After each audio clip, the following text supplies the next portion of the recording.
Assalamualaikum warahmatullahi wabarakatuh. Waalaikumsalam wabarakatuh. Sobat Taklim, kembali lagi dengan saya Ulfa Nur Azza di podcast Taklim. Alhamdulillah di siang yang cerah ini saya ditemani dengan Ibu Doktoranda Yati Priyati MA. Selamat datang Ibu. Bagaimana kabarnya? Alhamdulillah baik Mbak Ulfa. Terima kasih atas undangannya. Ya, terima kasih Dari Bu, tim Pokja sudah Kemenak nih ya. Iya, Masya terima Allah. kasih Bu sudah bersedia hadir Ya, Insya Allah. menemani Sobat Taklim semua. Alhamdulillah. Alhamdulillah. Dalam sesi ini, Sobat Taklim semua, kita akan membahas terkait peran Majelis Ulama Indonesia terhadap Majelis Taklim, khususnya Majelis Taklim di seluruh Indonesia ya Ibu ya. Nah, sebelum kita lanjut, Majelis Taklim itu ialah wadah ya Bu ya, wadah independen, wadah musyawarah independen para ulama, para cendekiawan ya Bu ya, para ulama di seluruh Indonesia. Majelis Taklim.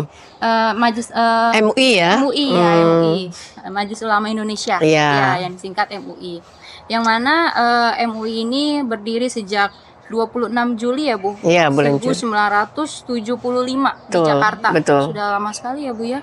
Nah, dari kehadiran MUI ini para ulama berfungsi dan selalu memberikan bimbingan kepada para umat muslim di Indonesia, selalu memberikan bimbingan, memberikan nasihat dan fatwa terkait masalah keagamaan.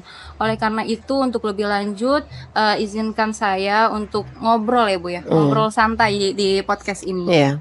Terkait peran MUI terhadap Majelis Taklim itu sendiri. Bagaimana pandangan MUI tentang peran Majelis Taklim di era modern seperti sekarang ini, Bu? Baik, Bismillahirrahmanirrahim. Mbak Ulfa dan teman-teman semua yang menyaksikan tayangan ini. Yang pertama, saya itu tergabung di Majelis Ulama Indonesia itu dan ini tahun pertama, tetapi ini udah mau berakhir. Oh ya. Ya, saya masuk di Komisi Dakwah. Nah, Komisi Dakwah itu punya kelompok kerja. Kelompok kerjanya namanya Pokja. Nah, Pokjanya itu yang saya pegang ini adalah Pokja Syiar. Jadi Pokja Syiar itu adalah Pokja yang paling banyak bersentuhan langsung dengan umat. Nah, salurannya mana? Majelis Taklim.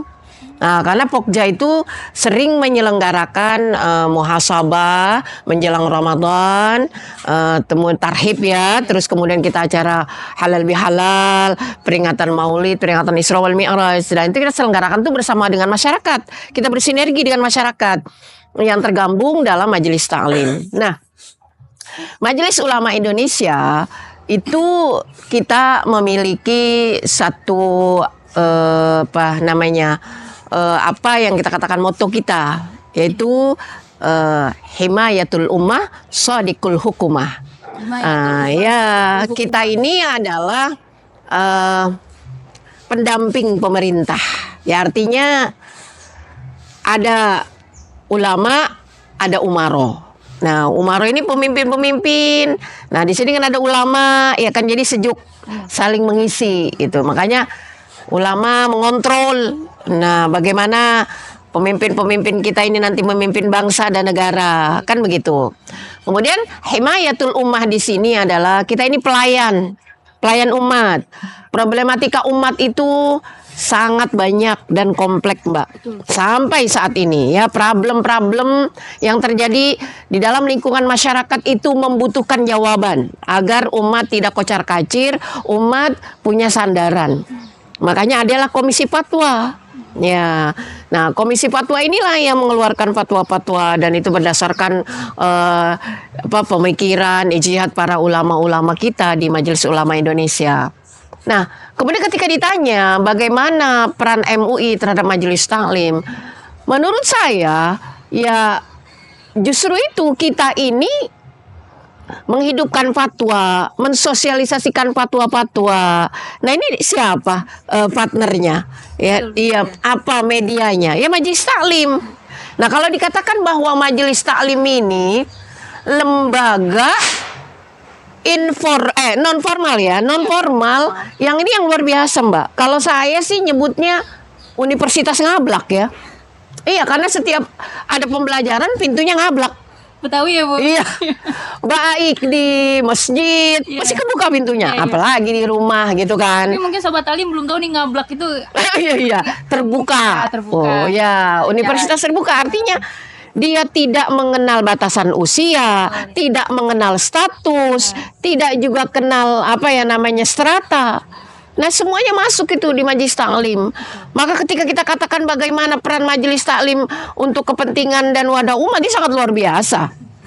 Bagaimana Majelis Taklim itu mampu mencerdaskan ibu-ibu ini sebagai madrasah utama, ya ibu-ibu yang sekolahnya itu di Universitas Ngablak tadi, di universitas yang kita naungi di sana. Makanya nih sebagai satu tanggung jawab besar kami sebagai pelayan umat kemarin itu, dan alhamdulillah saya panitia langsung, kita menyelenggarakan FGD itu Mbak ya, untuk apa, sosialisasi kurikulum Majelis Taklim yang kami susun dari Majelis Ulama ya, dan di sana kita sosialisasikan tuh dengan mengundang kemarin itu yang diundang karena keterbatasan tempat ya Mbak, ada 150 ketua MT dengan sekretaris.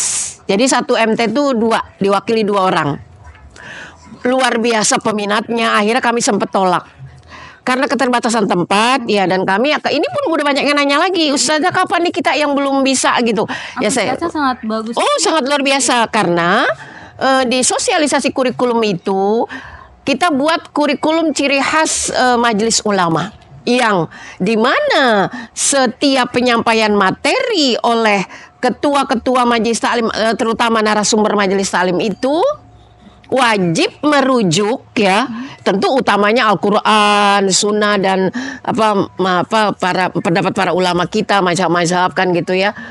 Kemudian juga yang tidak kalah penting ini adalah fatwa-fatwa MUI yang udah banyak Mbak tentang persoalan-persoalan yang terjadi di umat itu.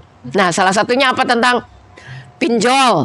Nah, itu kan MUI sudah mengeluarkan fatwa. Jadi ketika masyarakat misalnya, aduh gimana nih hukum pinjol, buka aja, klik itu di situ, fatwa MUI tentang pinjaman online. Jadi aksesnya sudah sangat mudah. Oh, mudah sekali sekarang udah bisa diakses. Mudah ya, kalau mau dalam bentuk ininya juga ada buku gitu, atau kalau untuk masyarakat umum tinggal klik aja. Ya, fatwa misalnya tentang KDRT, itu udah jelas banget. Ya, bahkan semua kemarin tentang ketika kita dilanda COVID, itu juga sudah ada COVID-nya yang masih diragukan oleh umat kan, begini-begini, udah keluar fatwanya. Nah, bahwa ini sudah sertifikasi MUI nih, udah ada fatwa MUI nih, halal COVID-nya, vaksinnya, semua itu Mbak. Artinya apa?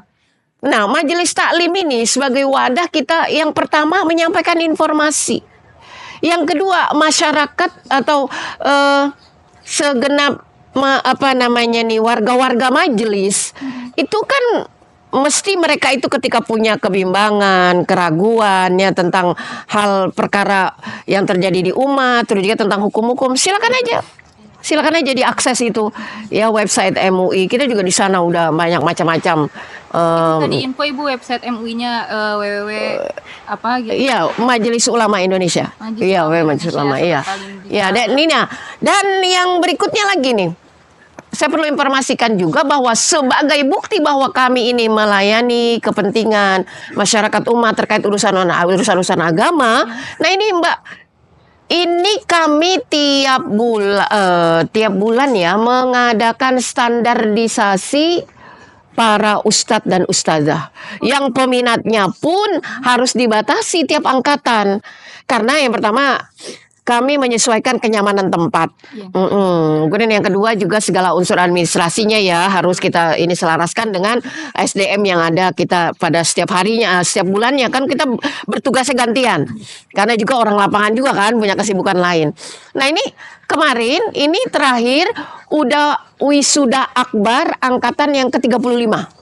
Angkatan ke-35? Iya. Tadi barusan saya agak keliru, saya tanyain teman, kemarin itu yang ke-35 kita wisuda akbar ya di Hotel Mercure. Ini sebenarnya banyak yang belum tahu ya Ibu ya terkait standarisasi. Oh iya, ya. Tapi kita sudah alhamdulillah terutama mohon maaf ya Mbak ya, untuk dai, ustadz-ustadz yang suka worowiri di televisi, pasti itu dipertanyakan. Sudah punya standarisasi MUI belum? Itu mesti itu ditanya. Kalau enggak mereka akan mengalami kendalanya gitu. Mohon maaf, itu meskipun ini bukan sesuatu yang wajib, bukan ya Mbak, tapi artinya begini. Para guru, para ustadz dan ustazah yang sudah mengikuti standarisasi MUI itu di sana itu tidak kami ragukan keilmuannya, tidak kami ragukan kapabilitasnya. Akan tetapi di Majelis Ulama Indonesia untuk standarisasi para dai itu kita punya materi, diantaranya adalah materi kewarganegaraan ya, nasionalisme. Nasionalisme. Ya itu penting kan, kita bagaimana menjadi ulama, menjadi seorang penyampai risalah agama itu di negara Republik Indonesia. Itu sudah terbentuk dalam silabus atau ada silabusnya ya, materinya itu udah komplit sekali ya tentang nasionalisme itu terus keamanan pertahanan negara, itu kita informasikan juga. Nah itu dari pakarnya gitu. Nah tentang yang lagi kita butuhkan di negara kita ini yang masalah perbankan syariah. Nah itu kan juga kita perlu sosialisasikan kepada masyarakat. Di samping tentu kapabilitas ilmu-ilmu tambahan yang wajib dimiliki oleh seorang dai. Dan yang tak kalah penting adalah bagaimana etika dan adab menjadi seorang dai, ustadz dan ustadzah gitu kan. Jadi kita ini wajib merangkul bukan memungkul ya, bikin sejuk bukan bikin resah ya, bikin damai bukan bikin huru-hara. Karena agama kan seperti itu ya. Jadi ada semacam koridor. Nah, kemudian nanti yang setelah ikut standarisasi itu kan masuk di dalam database MUI. Artinya mohon maaf jika di belakang waktu misalnya ada komplain dari masyarakat, ini ustazah ini nih, misalnya Ustazah Yati ke gini-gini. Nah, terus ada yang bertentangan misalnya itu dengan apa yang diketahui oleh masyarakat kayak ini. MUI itu bisa melibatkan diri. Kalau memang dia ada di database itu, bisa dipanggil yang bersangkutan untuk diminta klarifikasi, dimintakan penjelasan, dan kemudian nanti MUI turut bertanggung jawab atas hal-hal yang terjadi itu. Nah kalau tidak, nggak ada urusan. Iya, jadi para mubalik, dai itu sudah dinaungi oleh MUI dan dilindungi ya Bu. Betul, ya ada kode etik bahasanya. Kode etik, baik. Untuk menjadi dai, ustadz dan ustazah khususnya di tanah air Indonesia. Iya, baik. Terima kasih ya, Bu Ustazah saya panggil ya, Bu Ustazah Yati. Nah, karena tadi kan sudah membahas standarisasi dai, persyaratannya itu apa saja Bu? Dan caranya? Untuk bisa bergabung nih dan mendapatkan standarisasinya itu bagaimana, kan kita semua kan baru tahu sekarang dan belum tahu juga bagaimana caranya. Beberapa hari atau minimal 2 minggu kita atau setiap selesai angkatan tuh kita berikan kabar lagi. Kita akan mengadakan standarisasi bulan depan tanggal sekian itu. Nah kita buka link. Infonya itu melalui link. Jadi sosialisasinya 2 minggu sebelum. Iya, itu paling lambat ya. Atau 1 minggu juga masih kita terima kalau masih ada kuota. Tapi kadang-kadang 2 minggu juga udah penuh ternyata. Itu kira-kira kuotanya ada berapa Bu? Tiap angkatan kita nggak ngambil terlalu banyak ya, kecuali mungkin itu bersamaan dengan ada event apa gitu ya. Kita sampai 100 orang untuk satu angkatan. Dan itu full terus Bu? Iya full terus, Masya Allah. Karena mereka ingin dapat materi-materi ya tentang yang detil gitu, yang ini banget. Dan akhir nanti di awalnya ada free test, akhirnya ada post test, sama seperti kuliah. Ada nanti penilaian yang menentukan lulus atau tidak. Jadi ada pelatihannya gitu. Hadir ke pelatihannya seperti itu. Di dalam acara standarisasi itu. Bisa tidak lulus, Mbak. Iya. Ya Bu ya. Ya karena selama proses standarisasi itu dari pagi sampai malam ada penilaian.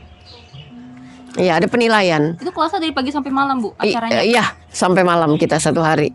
Satu hari 1 malam. Mulai pembukaan, terus persesi materi dari pimpinan-pimpinan kami, ya kemudian nanti terakhir ada evaluasi, kemudian ada imla itu. Ada imla. Nah, mungkin Sobat Alim juga penasaran nih Bu cara daftarnya itu, atau ada linknya apa bagaimana Bu? Iya, yang mungkin pertama bisa cek di Instagram atau media sosial. ya, teman-teman untuk memudahkan bisa temui teman-teman yang pernah ikut standarisasi, mesti mereka tahu infonya, atau tinggal cek link aja link Majelis Ulama Indonesia standarisasi MUI gitu. Standarisasi Ustadz dan Ustazah MUI itu terkeluar di sana. Atau bisa menghubungi saya, nanti saya bisa berikan infonya gitu. Di tanggal berapa untuk standarisasi bulan ini, kita antar teman terbuka mau informasikan gitu. Iya, Masya Allah sangat bagus sekali ya, Ya, adanya standarisasi dai dari MUI ini. Jadi para mubalik atau para dai itu bukan hanya membuka majelis taklim, tapi juga harus diakui dari segi keilmuannya juga, dari segi adab dan akhlaknya. MUI itu sangat turut andil ya Bu ya dalam mensejahterakan para ulama, para dai untuk dan melindungi juga ya Bu ya. Jadi ini sangat menjadikan bagus sekali. Ulama, dai dan daiyah yang moderat ya Bu ya. Ya, berkualitas dan juga punya nasionalisme yang tinggi sebagai warga negara Indonesia. Ya. Sebagaimana yang kemarin itu saya sempat baca di salah satu website ya Ibu ya, di Milad ke-47 Ibu mengungkapkan bahwa kehadiran MUI ini memberikan kebermanfaatan kepada banyak umat Islam di Indonesia dan memberikan kesejukan ya Bu ya. Nah, kesejukannya itu seperti apa Bu kalau boleh tahu? Apalagi kan sekarang kan para dai atau mubalik itu dalam majelis taklimnya kan kita di luar kontrol kita ya Bu ya, entah itu penyampaiannya dan lain sebagainya. Bagaimana cara mubalik itu untuk selalu memberikan kesejukan kepada para jemaah atau para umat muslim di Indonesia? Dakwah itu kan mengajak ya. Agama ini kan nasihat. Yang diperintahkan oleh Allah itu memberikan, diperintahkan oleh Nabi itu kan memberikan kabar gembira. Jangan nakut-nakutin. Ya kan? Ya, jadi masyarakat, umat ini membutuhkan nilai-nilai yang terasa begitu nikmat dan nyaman. Ya, Allah Subhanahu wa taala perintahkan pada kita kan mengajak kepada kebaikan. Kebaikan itu adalah sebuah tata nilai yang dirasakan enak dan nikmat oleh banyak orang. Nah, kalau kita menyampaikannya nilai-nilai kebaikan ini dengan rasa was-was atau dengan ancaman, misalnya ntar coba anak aja bisa kita bayangkan masuk neraka, aduh kan takut jadinya. Nah, jadi kami semua yang berada di bawah naungan ulama, ustadz, ustazah Majelis Ulama Indonesia itu diajarkan oleh guru-guru kami, dituntut untuk menjadi para dai yang benar-benar menyampaikan qaul. Yang pertama, qaulan karima. Sampaikanlah sesuatu dengan kata-kata yang benar-benar kemuliaan, karena isi ya kontennya itu adalah memang konten-konten yang benar-benar punya rujukan, punya dasar. Yang kedua, qaulan layyina. Ya, dengan bahasa yang betul-betul mudah dipahami. Ya, layyin di sini kan harus kita pahami juga bahasa yang pernah diperintahkan oleh Allah kepada Nabi Allah Musa untuk berhadapan dengan Firaun. Coba bayangkan, berhadapan dengan Firaun, Nabi Musa diperintahkan oleh Allah untuk berkata layyin. Bagaimana kita berhadapan dengan orang-orang yang memang membutuhkan tetesan embun, kesejukan? Kan enak. Orang kalau kita rangkul ya jangan dipukul ya. Jadi kita ini menjadi pewaris para nabi, dan kita lihat bagaimana kelembutan hati Nabi ketika berdakwah. Nah, jadi efektivitas dakwah dengan kelembutan, dengan keramahan itu Mbak akan lebih menguat di dalam jiwa. Lebih ngena ya. Lebih ngena dan lebih mudah diterima. Iya, betul. Nah, dia masuk ke dalam relung hati dan tentu orang akan melaksanakannya juga dengan kesadaran. Beda Mbak, orang melaksanakan dengan rasa takut dengan melaksanakan dengan rasa kesadaran. Ini yang mahal. Maka inilah yang kita dambakan, bagaimana setiap pengamalan agama itu dilaksanakan atas dasar tanggung jawab dan kesadaran penuh dari hamba-hamba Allah yang beriman. Nah, ini mohon maaf nih Mbak, ternyata kita ini bukan hanya disuruh ngajak orang dengan kelembutan. Kiai-kiai kita juga ketika kita bergaul itu, Masya Allah, padahal beliau itu tokoh agama yang disegani di luar, tapi kalau udah bersama, luar biasa. Kita tuh merasakan dengan mereka tuh seperti orang tua. Iya, seperti berada di dalam lingkungan keluarga, dan yang sedang menyampaikan tutur nasihat itu orang tua kita. Betul. Iya. Ini tuh langsung ngena ya, Bu. Iya, padahal tuh bahasanya kan gini, tim kerja padahal itu ya. Iya. Iya, dengan teman-teman pun, mohon maaf, kita tidak ada yang manggil dengan namanya. Ada gelar penghormatan tuh masing-masing. Iya, tidak segan-segan, padahal tuh banyak. Aduh, saya tuh luar biasa ngeliat. Yang dulu saya pernah kagumi di luar, tapi begitu masuk, ya Allah, ternyata para guru-guru ini luar biasa. Iya, makanya bahasa-bahasa yang indah tuh dibiasain dalam pergaulan, sehingga ketika kita melebur, membaur dengan jamaah di majelis taklim, bahkan dimanapun, kita udah terbiasa dengan bahasa-bahasa yang membuat orang lain kangen. Iya. Itu. Nah, maka program khususnya saya di Komisi Dakwah Pokja Syiar, ada satu program kita, MUI Menyapa Umat. MUI Menyapa Umat. Ya, ini Boleh diceritakan tuh? Iya, jadi gini. Ketua Pokja Syiar kita ini di bawah Komisi Dakwah, Kiai Haji Dr. Ahmad Zuwaidi itu ketua kita Komisi Dakwah. Nah, kemudian ketua Pokja Syiar saya kan Habib Nabil Al Musawwa. Nah, itu kita bersinergi. Nah, MUI Menyapa Umat ini artinya kita semua dai MUI di Komisi Dakwah datang ke masjid untuk menyelenggarakan. Nah, kayak nanti menjelang Ramadan kita tarhib Ramadan. Jadi MUI Menyapa Umat dalam rangka tarhib Ramadan itu. Jadi kita datangi yang biasanya mereka kan mikir kalau mohon maaf nih, panggil ustadz aja kan mikir ya untuk aduh berapa ya ini. Nah, kalau ada program kita Iya. free. Sama kali. Masya Allah. Iya. Itu, bagaimana caranya untuk bisa dikunjungi, Bu? Oh, boleh, silakan sampaikan aja ke saya.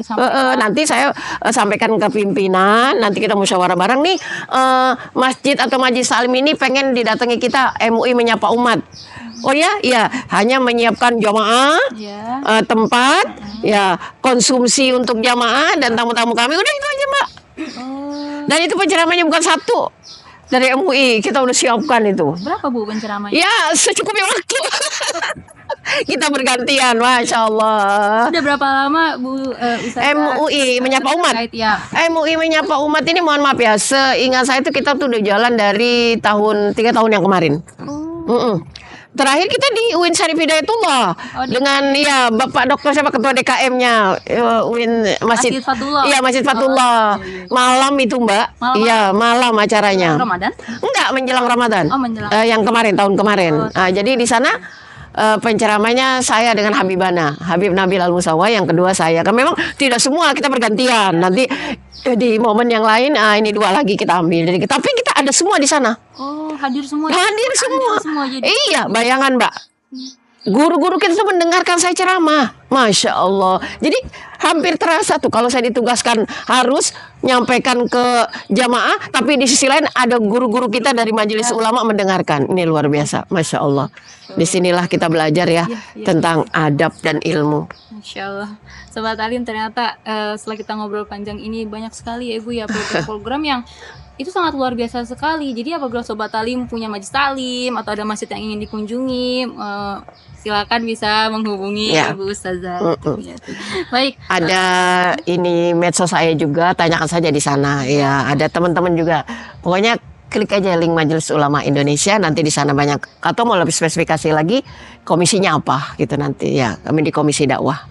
Nah, makanya alhamdulillah banget nih ya, Bu, ya, dengan adanya podcast ini jadi kita lebih tahu lebih Betul, dalam ya, Bu, betul. ya, terkait program apa saja sih yang ada di MUI dan juga MUI itu MUI Menyapa Umat itu kan lebih dekat dengan umat yang karena yang kita tahu kan MUI ya memberikan fatwa dan hanya kurang lebih dekat ya, Bu, ya. Makanya itu Komisi Fatwa membuat fatwa.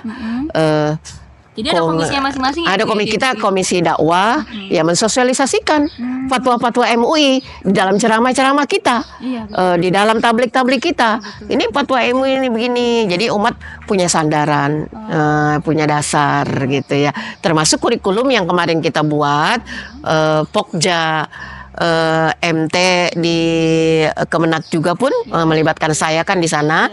Karena saya juga bersama teman-teman di Pokja Syiar membuat kurikulum majelis taklim yang salah satu kitab bukan kitab rujukannya adalah fatwa-fatwa MUI. Misalnya ketika membahas tentang fikih bermedia sosial, itu fatwa-fatwa MUI tentang medsos. Terus waktu itu saya membahas tentang fikih perempuan, itu terkait masalah fikih disabilitas. Itu kan sudah ada nanti bagaimana di fatwa-fatwa kita semua di sana. Tapi mungkin Sobat Alim juga bingung juga kali ya Bu ya, cara mendapatkan silabus itu seperti apa? Iya. Apa majelis taklim itu harus terdaftar dulu? Apa bagaimana di Iya, cara mendapatkan silabus milik MUI itu teman-teman harus mengikuti FGD kami. Jadi nanti kami sosialisasikan di sana dan itu nanti dapat buku. Di acara FGD itu boleh di copy untuk guru, untuk teman-teman rujukannya ya. Insya Allah kemarin sudah kami selenggarakan dan insya Allah nanti Ba'da Idul Fitri kita menyelenggarakan lagi karena udah banyak yang minta lagi yang kami kemarin belum dapat. Sangat ini sekali. Iya, sangat berminat. Kenapa? Karena mereka juga yang memiliki majelis taklim dan guru-guru di majelis taklim sangat butuh rujukan. Dan keluhan dari jamaah ini begini, kok materinya ngulang ya. Nah itu kan karena nggak ada rujukan, jadi bosan kan. Jadi kalau ada kurikulumnya kan mereka punya rujukan gitu. Ya insya Allah doakanlah mudah-mudahan para guru-guru kami, ya Mbak juga semua yang tim ini sehat.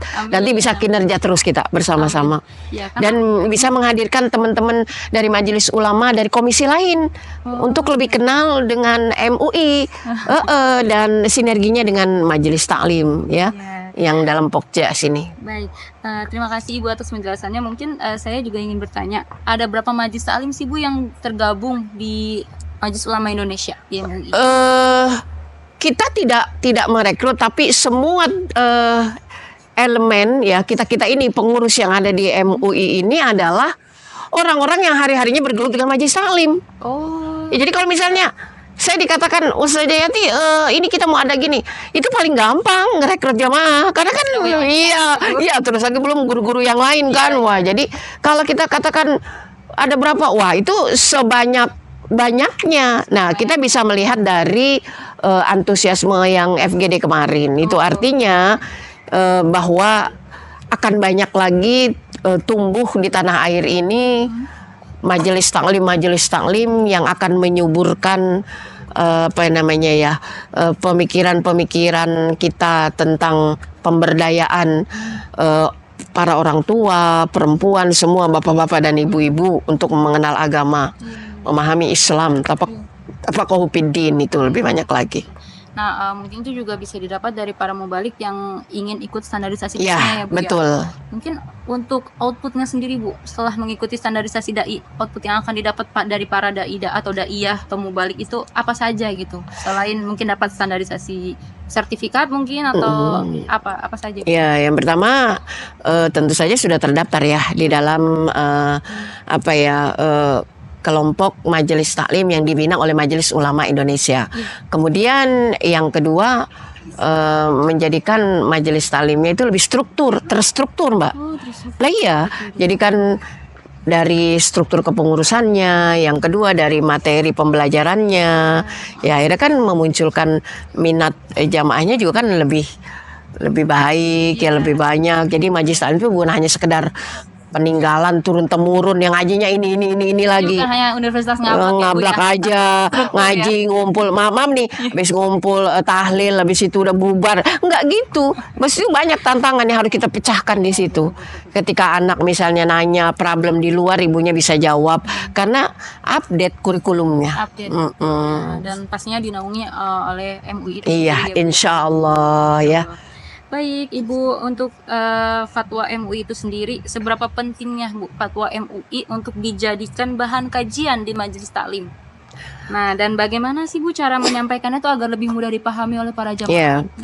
Yang pertama, fatwa-fatwa MUI itu adalah bagian dari tanggung jawab kami sebagai ulama untuk menjawab fenomena yang terjadi di dalam lingkungan masyarakat. Karena al-ulama warasatul anbiya, ulama itu kan pewaris para nabi. Ijtihad sudah tertutup memang, tetapi kita kan bisa wasyawirhum fil amr. Ya, kita bisa bermusyawarah untuk memecahkan solusi yang terjadi di dalam kehidupan kita dengan para kiai-kiai, guru-guru kita yang ilmunya sudah tidak diragukan lagi. Maka hasil ittifaq, ijtima para ulama itu keluarlah fatwa itu, Mbak. Ya, meskipun memang fatwa itu tidak mengikat kecuali telah diambil menjadi undang-undang, maka itu mengikat kan. Nah gitu. Tetapi secara umum fatwa ini banyak manfaatnya untuk umat, banyak menjadi sandaran. Ya, jadi ketika kita bicara tentang fatwa tentang bermedia sosial, nah orang ini kan diajarkan tidak boleh bebas tanpa kontrol, tidak boleh ada ghibah, namimah, bullying, adu domba, ya kan gitu. Maka itu udah melanggar aturan. Nah, jadi kita menjadikan media sosial ini sebagai media untuk menyebar kebaikan dan manfaat untuk orang banyak.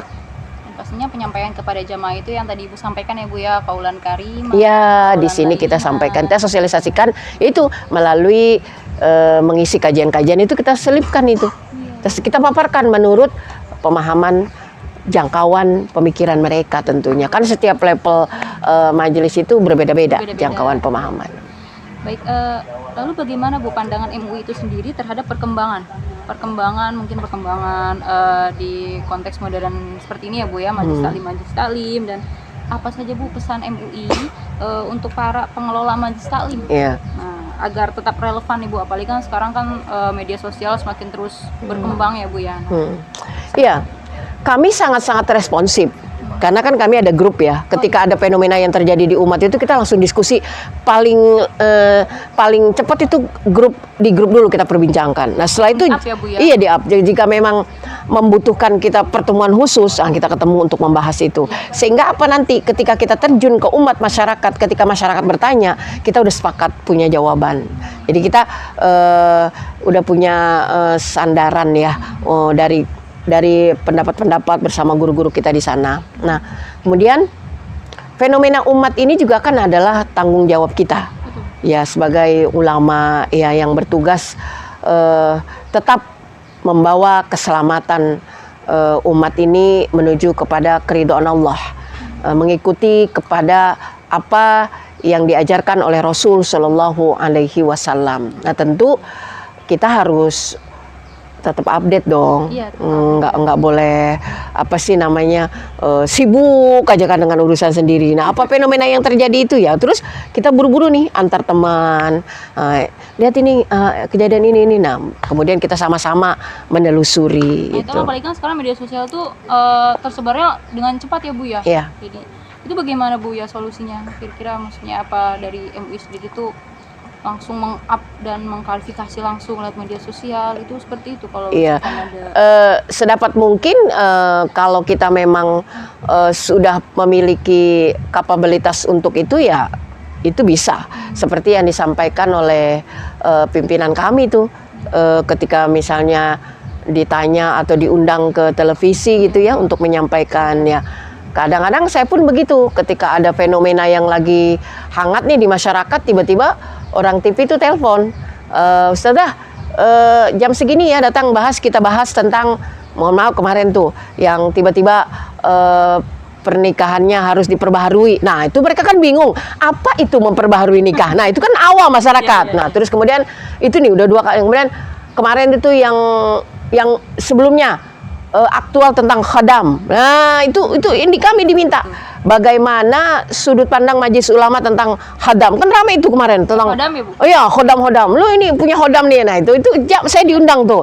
Nah, di situ saya pun ketika belum yakin dengan pendapat saya, nah tanya dengan pimpinan, tanya dengan para kiai yang kita ada di grup. Yai, saya mau diminta untuk menyampaikan ini nih di televisi, bagaimana? Nih saya paparkan dulu pendapat saya seperti ini, nanti ada tambahan dari mereka. Nah itu maka bukan hanya mewakili pendapat saya, jadi pendapat guru-guru saya yang ada di MUI itu. Jadi udah nggak ada perbedaan kita di sana. Jadi mesti hati-hati karena di bawahnya itu membawa nama Majelis Ulama Indonesia. Ya. Apalagi kemarin viral banget ya Bu ya, target cek hodam itu. Ya, itu benar-benar. Ya tapi di situ luar biasa memang, Masya Allah. Dan itu tuh selalu tuh kalau memang bagi dai-dai yang udah sering tampil di TV dan beliau orang MUI, itu selalu itu dimintakan itu cepet itu. Dimintakan apa tuh Bu penjelasan? Penjelasannya diundang ke studio, ya diminta seperti ini ya Mbak, kita dialog sekian jam setelah acara berikutnya tuh kita ini membahas tentang satu tema itu. Karena itu masyarakat, khususnya masyarakat awam ya Bu ya, yang tidak mengerti dan ya mungkin bagi kita adalah seru-seruan atau lucu-lucuan, tapi kan banyak juga yang masyarakat awam tuh yang menanggapinya tuh serius Dan itu nanti bisa berbahaya. Nah, itu sangat berbahaya sekali ya, Bu. Nanti umat bisa dibikin bimbang, gamang, resah. Betul. Atau nanti mohon maaf, nanti keluar dari koridor syariat. Nah, itu berbahaya. Nah, maka di situ kita harus cepat-cepat mencegah. Tuh makanya kan responnya cepat banget dengan orang TV. Apabila udah ada diwakili dari Majelis Ulama, nah mereka udah punya aman itu dah. Berarti nggak benar, atau berarti kalaupun harus begini gitu langkahnya. Nah, Sobat Talim, jadi sudah sangat jelas ya, yang apapun itu yang viral-viral itu tolong jangan langsung ditanggapin dengan serius ya Sobat Talim ya. Mungkin nanti bisa diklarifikasi dulu atau mungkin bisa dicari dulu pembenarannya. Nah, dicek dulu hukumnya lewat Majelis Ulama Indonesia. Insya Allah. Nah, baik Bu, mungkin ini pertanyaan selanjutnya terkait MUI ini pernah mengeluarkan fatwa terkait rokok ya Bu ya, fatwa terkait vaksin yang harus memiliki sertifikasi, yang ada juga fatwa MUI bersifat mengikat seperti undang-undang atau tidak seperti itu. Mungkin Ibu bisa dijelaskan. Di beberapa ungkapan yang lalu itu sudah saya sampaikan ya. Fatwa itu kan tidak mengikat ya. Nah, meskipun mungkin bagi orang-orang tertentu ya itu sangat dibutuhkan fatwa-fatwa itu, dan terbukti memang fatwa-fatwa kita juga sangat relevan ya dengan kaidah-kaidah yang kita pelajari dalam kitabullah dan sunnah-sunnah Nabi SAW. Nah, terkecuali memang yang fatwa rokok itu ya, lah itu kan memang masih yang bersifat ikhtilafi ya. Nah, itu ada yang bersifat keharaman mutlak itu dari fatwa MUI tentang rokok itu adalah merokok di tempat umum, itu mutlak tidak boleh. Kemudian bagi para pelajar, kemudian ibu hamil, itu udah mutlak tidak boleh gitu ya. Nah, kemudian untuk yang selainnya ya itu antara sikap haram dan mubah, kemudian itu masih terjadi perbedaan. Tapi kita sudah keluarkan itu tentang keharaman untuk yang tertentu gitu. Meskipun pilihan terbaiknya ya jangan merokok. Oh ya, berarti jangan merokok karena kan lebih baiknya ya. Lebih baik ya kalau kami di majelis taklim saya nih khusus suka ngundang ustadz. Kalau ustadznya perokok pada saat di tempat kami, kadang-kadang sebelum ceramah tuh minta dibelikan rokok. Kami nggak belikan karena karena aturannya di kami ini ya mungkin tidak lebih masuk ke etika ya Bu. Iya, etika. Kalau mau nanti merokoknya ya sudah keluar dari kawasan majelis taklim kami gitu. Jadi itu kembali kepada penyikapannya, karena bagaimanapun semua orang ya punyalah bagaimana cara berpikir dan alat dia. Jadi bagaimana kita cara mengolah ya Bu ya. Seperti halnya fatwa etika bermedia sosial tadi juga sudah dijelaskan. Betul. Ya, kenyataannya kan masih ada aja gitu. Nah, tapi kita yang udah berpegang teguh kepada koridor yang udah ditetapkan oleh Majelis Ulama, atau itu memang juga ajaran dari Al-Qur'an, la taqfu ma laisa laka bihi ilmun. Janganlah kamu berkata, nulis status atau komen-komen yang kamu nggak punya ilmunya ya. Karena semuanya akan diminta pertanggungjawaban. Nah, itu kan selaras. Jadi konsekuensinya itu buat tidak mungkin tidak pakai fatwa MUI, tapi kan ini perintah Allah. Apa yang kami fatwakan di sini kan memperjelas, ya lebih mendekati kepada fenomena kan gitu, saling menyakiti, itu kan tidak ada bedanya dihujat, dibully di media sosial dengan di dunia nyata, sama aja kan sakit hatinya. Betul. Nah, ini mesti kita lihat juga bagaimana perkara-perkara yang mudorot itu dicegah ya, dan perkara-perkara yang baik itu ya lebih kita jadikan media sosial ini media yang lebih membawa manfaat. Ya, jadilah media sosial ini semacam ya podcast amal jariah kebaikan, ya kan? Tapi sekarang ini ya Bu? Iya, ini kan mengajak orang, memberikan penjelasan, jadi terang pandangan banyak orang. Nah, yang kemudian adalah sebagai kebaikan amal jariah yang kelak nanti diperpanjang oleh Allah Subhanahu wa taala ketika nasihat-nasihat masih dipakai, kemudian yang baik-baiknya masih ditiru. Nah, coba kalau keburukan. Walaupun orangnya sudah nggak ada kan, ya masih kadang bolak-balik ditonton. Ini media ini kan akan menjadi terus catatan yang panjang ya. Wah, pokoknya kalau berpikir resikonya begitu, insya Allah kita hati-hati. Nah, jadi Sobat Alim harus lebih hati-hati lagi dalam bermedia sosial ya. Karena kan bagaimanapun kita juga terus-menerus harus menebarkan kebaikan dan kebermanfaatan kepada sesama umat beragama. Baik Ibu, mungkin saran dan harapan terhadap Pokja Majelis Taklim khususnya nih Bu untuk kedepannya. Iya, baik.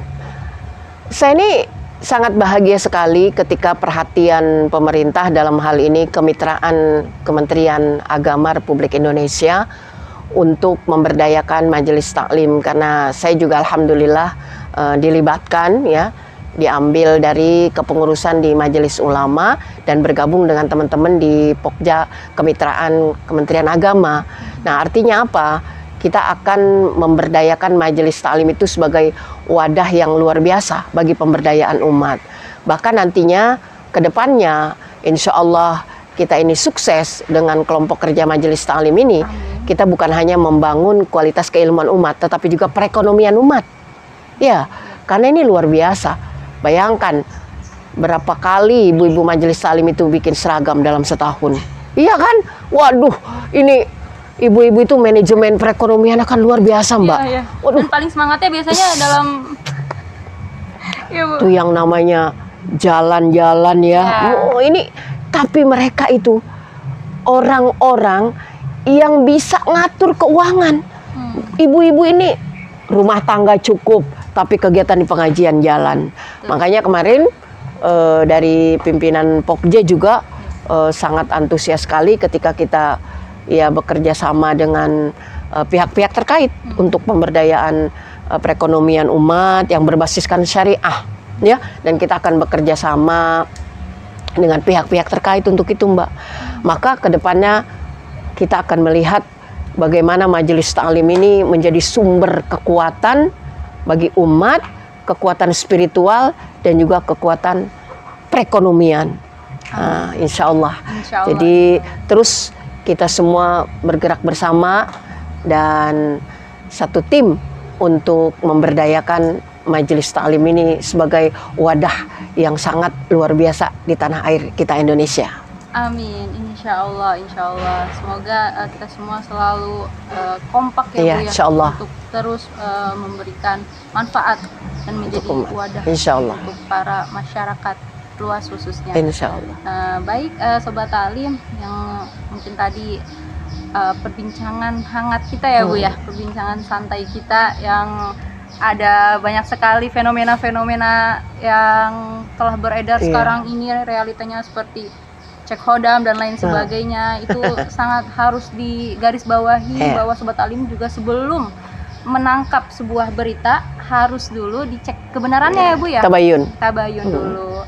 Dan juga dalam beretika kita juga harus terus berkaulan karimah, berkaulan lainan ya Bu ya. Karena bagaimanapun masyarakat atau umat beragama harus dirangkul, bukan dipukul ya Bu ya. Baik, mungkin sudah selesai Ibu. Terima kasih banyak atas semua pemaparan dan penjelasan yang sangat-sangat bermanfaat ini, khususnya kepada Sobat Taklim semua dalam Majelis Taklimnya, dalam masjid-masjidnya yang insya Allah dengan hadirnya MUI dan juga Pokja Majelis Taklim akan memakmurkan masjid dan Majelis Taklim kalian semua. cukup sekian mungkin dari saya. Terima kasih banyak Ibu. Sama-sama Mbak. Semoga sehat selalu. Amin ya Rabbal dan Alamin. kita dapat berjumpa lagi di lain waktu. Insya Allah. Sobat Terus Alim, semangat tim podcast. ya, terus semangat ya. Baik, Sobat Alim, cukup sekian dari saya Ulfa Nur Azza selaku host atau pemandu pada podcast yang hari ini, dan narasumber kita Ibu Ustazah Dr. Handayati Priyati MA selaku anggota Komisi Dakwah MUI Pusat. Dari saya cukup sekian dan mohon maaf. Assalamualaikum warahmatullahi wabarakatuh. Waalaikumsalam warahmatullahi wabarakatuh.